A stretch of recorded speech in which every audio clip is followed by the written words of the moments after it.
In the quiet town of Lewiston, Maine, an unspeakable tragedy unfolded, sending shockwaves across the nation. Robert Card, a name etched in infamy, emerged as the central figure in a horrifying mass shooting that claimed the lives of 18 innocent individuals and left 13 others injured. The serene streets of this picturesque town were forever scarred by the nightmarish events that transpired. In the aftermath of the shootings, Robert Card embarked on a chilling flight from justice, prompting an exhaustive and extensive manhunt. Law enforcement agencies, both state and local, joined forces with no less than 80 FBI agents to track down the assailant, who was the subject of an arrest warrant for multiple counts of murder. A nation held its breath, waiting for the fugitive's capture, as fear and uncertainty gripped the community. Days passed in anxious anticipation, and finally, the grim news arrived on a somber Friday night. Multiple law enforcement sources confirmed that Robert Card's lifeless body had been found. He had met his end in the overflow parking lot at the Maine Recycling Corporation, nestled within the steel confines of a tractor trailer.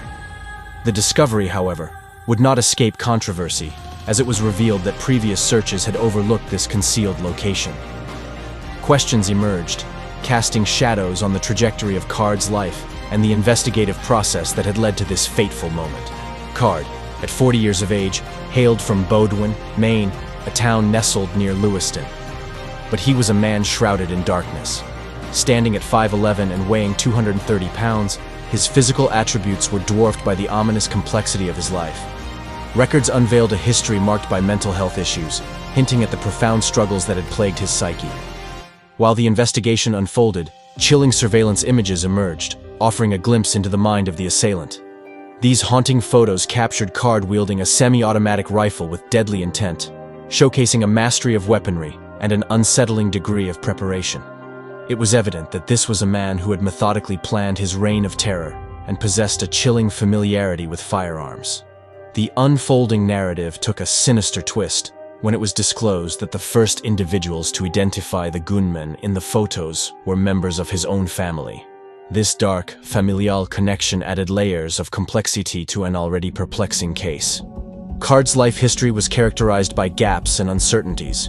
He had once been an engineering student at the University of Maine, although graduation remained an enigma. His last known address was in Bowdoin, but his connections to Massachusetts remained a mystery.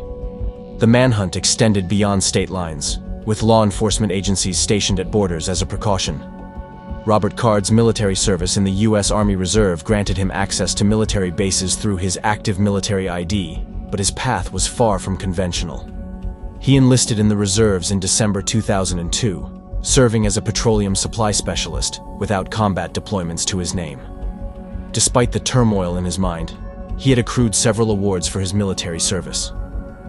However, Card's plunge into darkness was marred by mental health struggles, including auditory hallucinations and menacing threats aimed at a military base. He had spent 2 weeks in a mental health facility during the prior summer, shedding light on the profound challenges that had besieged his life. Signs of his erratic behavior had triggered concerns, leading to a law enforcement response during his stay at Camp Smith.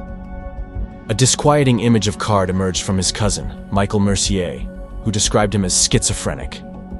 It was a testament to the inner turmoil that had gripped his mind.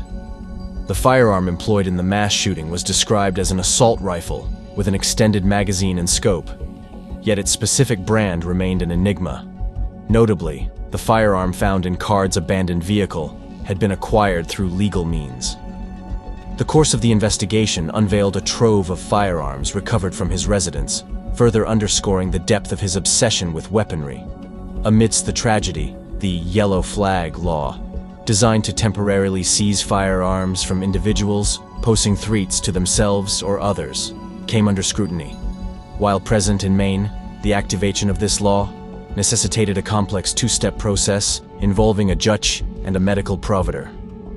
The agonizing question lingered. Could this tragedy have been averted had this mechanism been set in motion? Maine Senator Susan Collins voiced regret that the yellow flag law had not been invoked, firmly believing that Card should have been separated from his weapons. The chilling episode emphasized the pressing need for a re-evaluation of such laws and mechanisms to prevent future horrors. The aftermath of Robert Card's reign of terror would undoubtedly serve as a catalyst for a thorough examination of the events leading to this harrowing chapter in the nation's history, as a community sought to heal its wounds and prevent the recurrence of such a devastating catastrophe.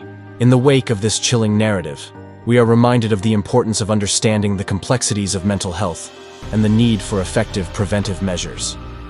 While we grapple with the darkness that descended upon Lewiston, Maine, this tragic story serves as a somber call to action. To explore more intriguing and thought-provoking tales of human experiences, be sure to subscribe to our YouTube channel. Your support, likes, and comments will help us bring you more compelling stories and foster meaningful discussions on the issues that matter most. Join us in our journey to uncover more harrowing narratives and shed light on the hidden corners of the human psyche. Thank you for being part of our community, and we look forward to sharing more captivating stories with you.